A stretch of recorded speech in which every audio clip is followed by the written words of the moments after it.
Después de la derrota de la Armada Invencible de Felipe II en 1588, Inglaterra adquirió la supremacía de los mares.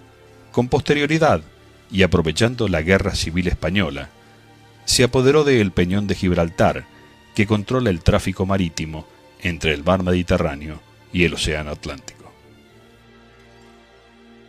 Ya para entonces, Gran Bretaña gestaba un plan de dominio mundial, afirmándose en su poderío marítimo y teniendo como objetivos el dominio de los puntos estratégicos de las principales rutas que le asegurasen el acceso a los territorios que ambicionaba para posesionarse de las riquezas de los mismos. De tal manera que en 200 años aproximadamente el Reino Unido ocupó directamente los principales puntos de control marítimo del mundo.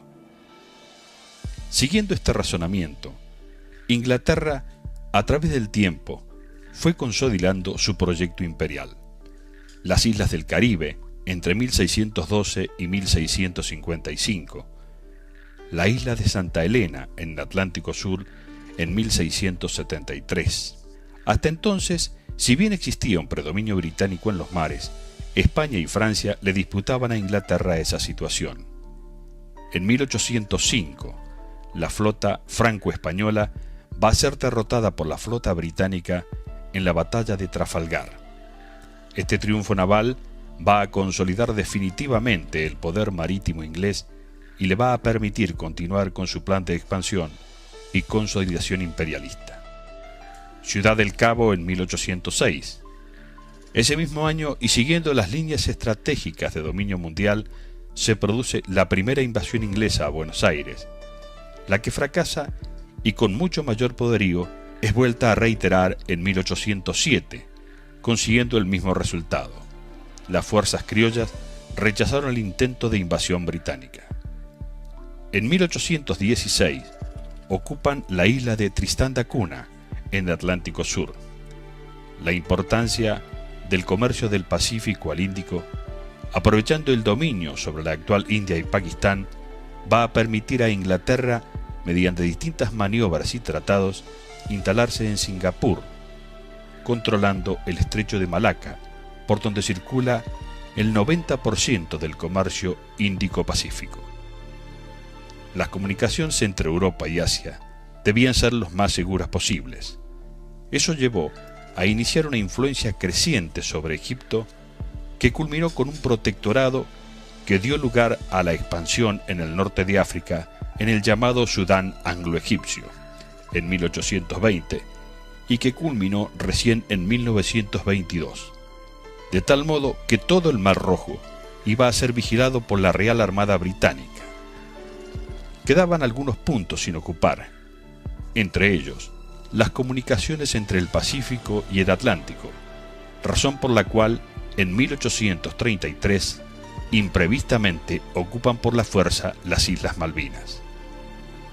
En 1839, en el extremo sur de la península arábiga, sobre la costa del Mar Rojo, con la ocupación de Adén, va a asegurar el tráfico de mercadería y su proyecto imperial. Sin embargo, el Extremo Oriente era reticente a negociar con Inglaterra, razón por la cual los comerciantes británicos percibieron la importancia del tráfico de opio. Por esta razón, y después de volver adicta a esta droga a una gran parte de la población china, y ante la reacción del gobierno de este país, estallan las guerras del opio, que permiten mediante la fuerza de la Armada inglesa la apertura de puertos chinos para comerciar con Inglaterra y la cesión por 150 años de la isla de Hong Kong en 1842. El proyecto de un canal que uniese el Mar Rojo con el Mediterráneo, llevado a cabo por la empresa del francés Fernando Lesseps, va a permitir tener la llave de todo el comercio de Oriente y Europa con el dominio militar del Canal de Suez en 1869. De este modo, Inglaterra se aseguró todas las comunicaciones internacionales de tráfico marítimo y los puntos claves para el dominio militar a nivel mundial. Después de la independencia de los Estados Unidos de América, este se convertiría en el principal aliado del proyecto imperialista británico y posteriormente en el sucesor del proyecto imperial inglés. De esta manera, en la mayoría de estos emprendimientos y a partir de la segunda década del siglo XIX, el país del norte acompañó al Reino Unido en su estrategia de dominio mundial. En 200 años, Gran Bretaña se apoderó de los puntos estratégicos y zonas más ricas del mundo, valiéndose de todos los medios posibles que permitiese cumplir este objetivo. De más está decir que con el tiempo, recuperar la independencia después de soportar siglos de colonialismo significó grandes sufrimientos y derramamientos de sangre para los pueblos dominados.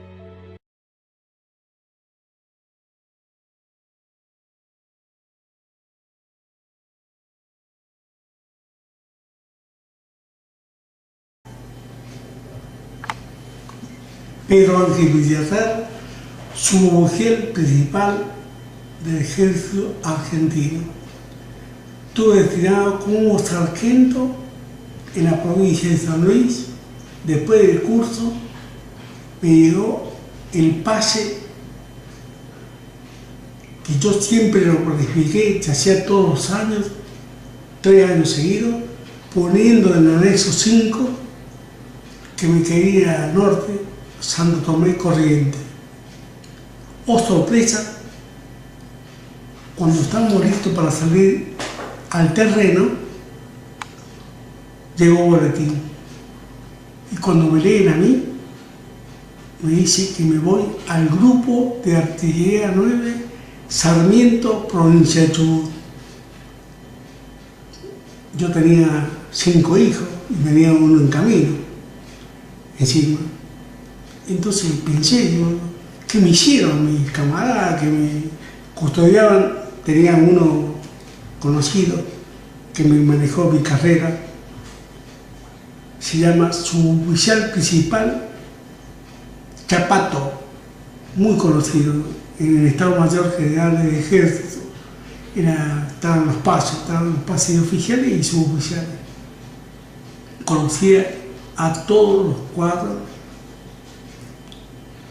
de pe a pa, los conocía todo. Y me contó, mira, a vos te salió como a tantos que estuvimos juntos en Ciudadela, ¿te acordás? ¿Sabes por qué? Yo te conté un secreto. Es un secreto que no lo traté de difundirlo, porque él estaba en el Comando de Artillería de Buenos Aires, que todavía existía, el Comando de Artillería de Buenos Aires, Chapato, pero estaba en la sección pase, al final, lo habían mandado en comisión ahí. Él manejaba el pase. Me dice, por eso no te hicimos una maldad, te eligieron a vos porque están llevando los mejores, porque hay posibilidades de tomar Malvinas. ¿En qué año fue eso, suboficial? En el 80 fue. En el 70,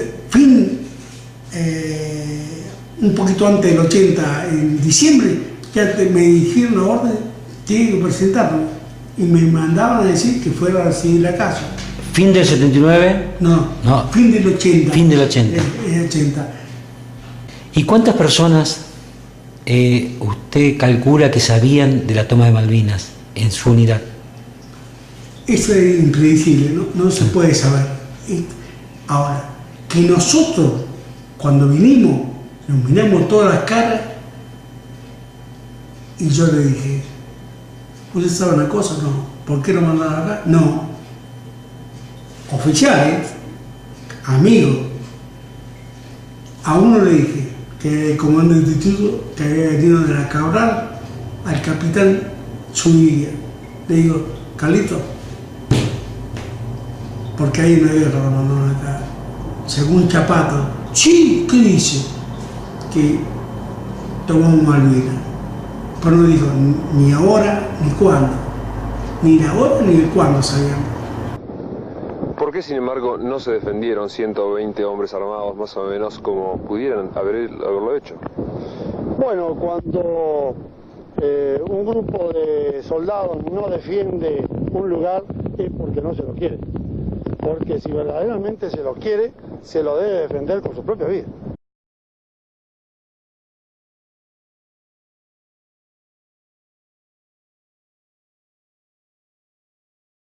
El 17 de enero de 1982, el columnista Jesús Iglesias Rouco empieza a publicar una serie de artículos referidos a la política exterior de la Argentina. Había cambiado el gobierno en diciembre del 82, había cambiado el canciller también, entonces se empieza a través de estas columnas a ejercer cierto tipo de presión sobre la actividad diplomática. Entonces es interesante ver primero que enlaza las dos cuestiones que en ese momento tenía abiertas la República Argentina, que era la cuestión del Beagle y las Malvinas. Entonces las enlaza y las vincula con la presencia argentina en el Atlántico Sur. O sea, dice, para que la Argentina tenga esa presencia, debe solucionar esos problemas. Uno está íntimamente vinculado con el otro. Entonces, ese 17 de enero, pleno verano, pone que la Argentina se apodere de las Malvinas, operación menos cruenta y costosa que la guerra con Chile, y que a la vez se beneficiarán del consenso internacional. Ya empezamos a ver cierto lenguaje que después se consuma el 2 de abril. No menos importante es una nota publicada en el diario Convicción por Hugo Ezequiel de Sama, El pecado del monóculo ingenuo, en el cual ataca más abiertamente a la diplomacia argentina para que se busquen soluciones. Cuando habla del monóculo ingenuo se refiere a los diplomáticos que miran a través de un monóculo en forma parcial y dice que en lugar de relaciones exteriores debía ser considerado el Ministerio de las Buenas Relaciones Exteriores, porque no se pelean con nadie. Entonces, buscando también una presión sobre la definición del tema Malvinas. Y también hace una referencia: si la Argentina recuperara las Malvinas ocupándolas con todo el derecho que da de ser la legítima propietaria, infinita paciencia demostrada y el pronunciamiento de Naciones Unidas. Vemos que de alguna manera esas pautas que estaban contenidas en el documento de la Comisión de Trabajo empiezan a aparecer reflejadas en los medios, en estos artículos. No son los únicos. Durante febrero empiezan a aparecer sin número de artículos, todos en un sentido similar. Manfred Schönfeld, también periodista de la prensa, escribió en el mismo sentido: comienzo de la fase decisiva.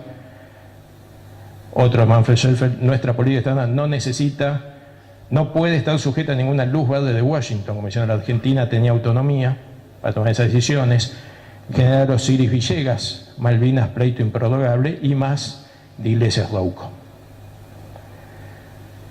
Podemos decir que el diario de la prensa es un diario de limitada circulación que no llega, si bien muy referente en cuanto al contenido, a los editoriales, pero no llega masivamente al público. Pero llegaban al Foreign Office estas noticias.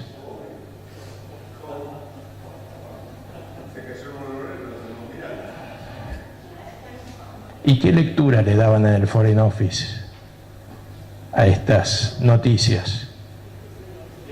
Ahora lo vamos a saber. Lo que disparó la consideración en Gran Bretaña del Foreign Office fue la nota de Iglesias Rouco del 24 de enero, una semana después de la que mencionamos en el slide anterior, en donde dice: se cree que si fracasara el próximo intento de clarificar las negociaciones con Londres, este año Buenos Aires recuperará las islas por la fuerza. Como es natural, aquí se guarda silencio, pues aunque el gobierno no hubiera previsto esa alternativa, tampoco puede excluir una instancia militar cuando de lo que se trata es su soberanía. Por lo demás, se estima que la operación sería relativamente sencilla. Además de periodista, parece estratega el señor. En vista de los escasos pertrechos militares de las islas, hoy no mucho más de 80 hombres armados. Estaba más o menos en sintonía con lo que había, o lo que iba a haber. Y de las ventajas que de ella incluso podrían derivarse para sus habitantes, ya que a Buenos Aires se le atribuye la determinación de evitar toda efusión de sangre.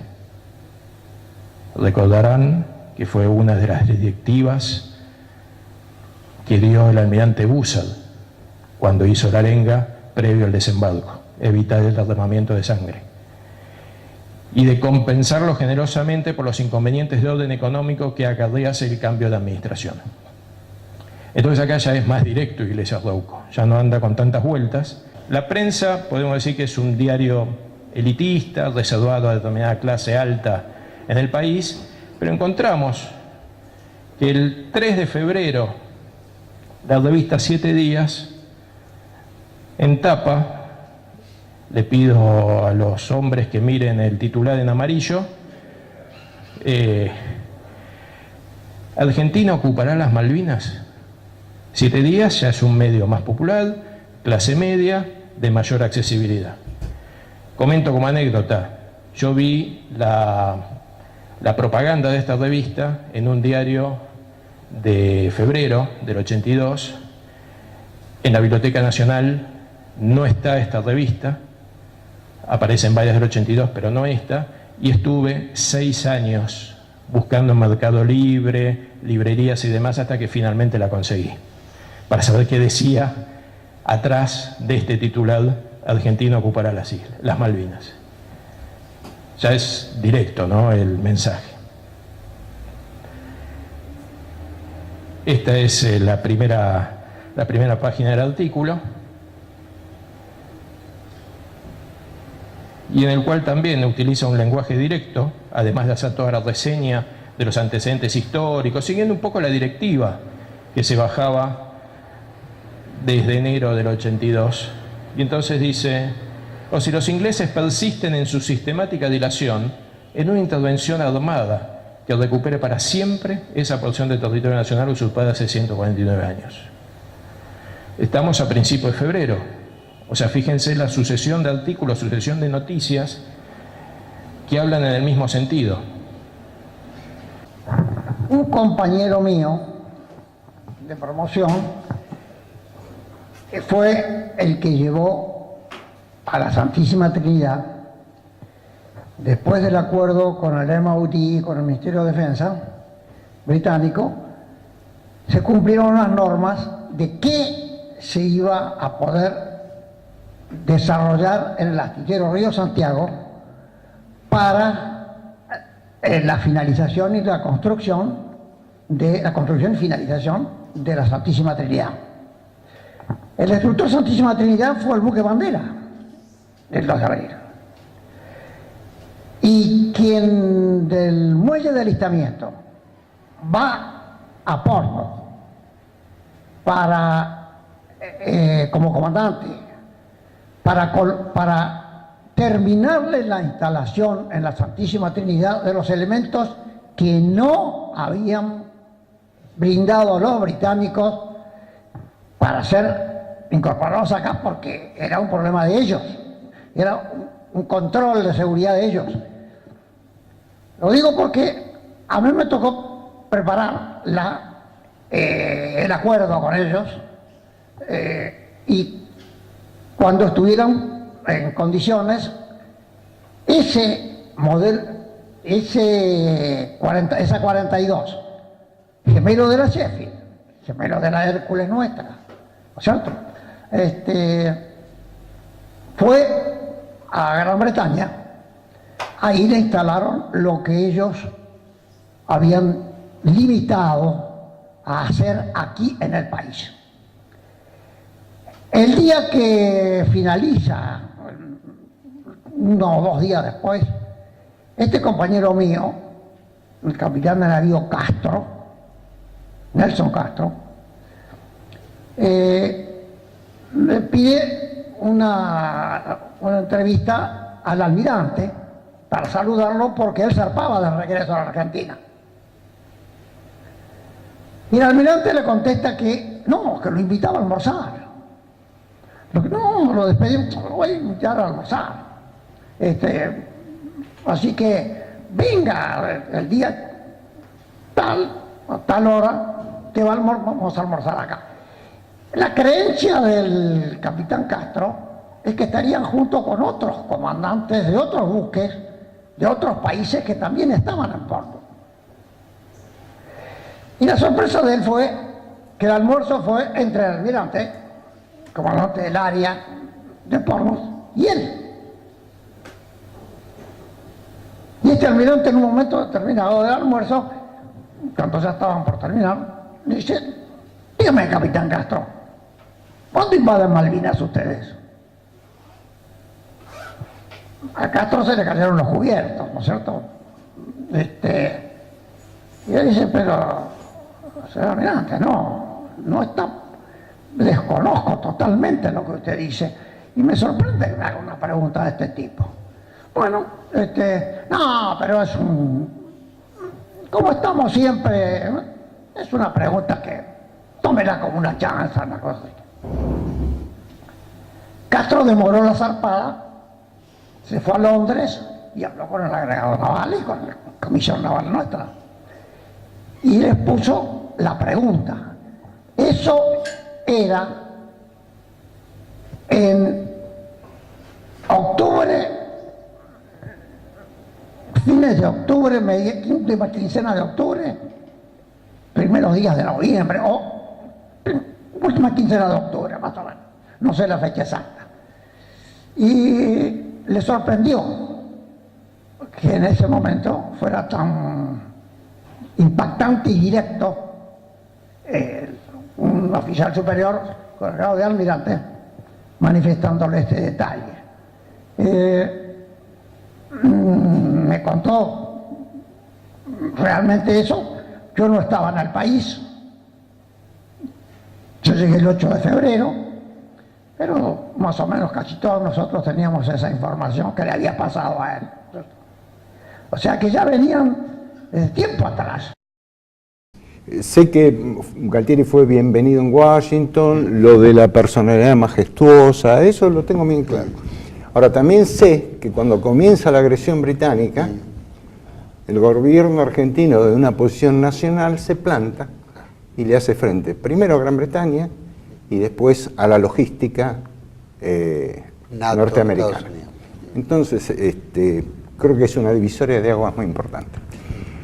¿Cómo comienza la provocación? Había un contrato de Constantino Davidoff, un empresario chatarrero con una empresa Christian Salvensen de Escocia que databa del año 1979, para desmantelar las instalaciones que estaban dedicadas a la captura de ballenas en las Georgias del Sur. Davidoff, con un grupo de aproximadamente 50 hombres, desembarca en Grytviken para dar comienzo a su labor y se encuentra con tres miembros del British Antarctic Survey, el batallón antártico de los británicos. A raíz de eso, Gran Bretaña emite una nota diciendo que se había izado la bandera argentina, que se habían escuchado disparos de armas de fuego y que había personal militar. Después desmienten lo de disparos de armas de fuego y lo de personal militar, pero dejan en pie el tema de la bandera. Que yo, en el estudio de Berman, hablé con Gregorio Patané, que era el capataz de los obreros de Davidoff, que me dijo: doctor, llevamos una bandera, pero quedó en el contenedor. Cuando bajamos ya estaba izada. Bueno, ¿Era esa misma bandera o era otra bandera? No sé, el episodio de la bandera de todas maneras es irrelevante. El tema es quién lo aprovecha. Bueno, Gran Bretaña empieza a magnificar el incidente ocurrido en las Georgias en tres niveles. Primero, el diplomático. Le envía 3 ultimátums a la Cancillería Argentina diciendo: o retiran ustedes a los obreros o los retiramos nosotros por la fuerza. En segundo lugar, en el Parlamento británico. El 23 de marzo hay discusiones y ya se empieza a hablar abiertamente de establecer la fortaleza Malvinas, con reforzamiento naval y aéreo. Y en tercer lugar, a nivel de los medios de difusión. Los medios de difusión no hablan de un incidente en las Georgias, hablan de invasión a las Malvinas. Con eso se crea un ambiente, pero Argentina todavía no toma la decisión. La decisión se toma el 26 de marzo, porque el 25 se filtra la información que de Gran Bretaña había zarpado un submarino nuclear a Malvinas. Era la militarización. Usted piense, licenciado, que un solo submarino nuclear dando vuelta alrededor de las islas impediría cualquier opción. Seguro. Y nos ataba a la diplomacia, cuyo resultado es y va a seguir siendo infructuoso hasta que no se haga valer el fallo de la Cámara Federal. Que ahí está la posibilidad de la diplomacia argentina de cambiar las cosas. En base a eso, el 26 de marzo se adopta la decisión de desembarcar tropas en Malvinas y retornarnos el mismo día.